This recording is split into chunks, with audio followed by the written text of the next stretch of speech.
right, we've got about 5 or 10 minutes left in the study. I'm not going to wax long in the exploring the Shema, Yahweh and Yeshua paper 2. I'm simply going to tell you the outline of where we are going, and then I'm going to read a quote from a gentleman by the name of Pastor R.C. Sproul, who passed away a few years back, and as its relevance towards kind of bringing a summary of what he'd been studying.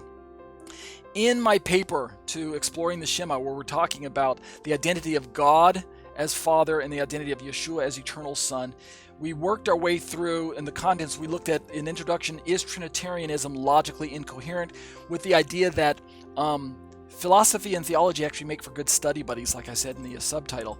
What we're finding is that, historically speaking, Unitarian perspectives on the Trinity often object to the notion of a tripart God based on a supposed inconsistency in the logic. In other words, in plain language, the math doesn't add up. How can one God be three gods? How can three gods be one God? How can one God be three persons? How can three persons be one God? How can 1 + 1 + 1 still equal 1? According to conventional ways of math, right? That's what we talk about, logical incoherency.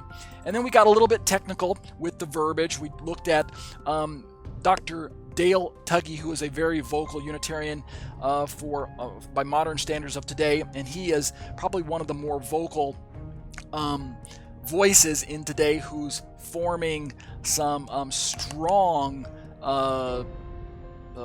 challenges to the Trinitarian perspective, and people who are open to viewing the Bible skeptically, as well as Christians who are not really grounded in how to, with the tools necessary to exegete the Bible properly. Rather, they just kind of go on what they've been told all along.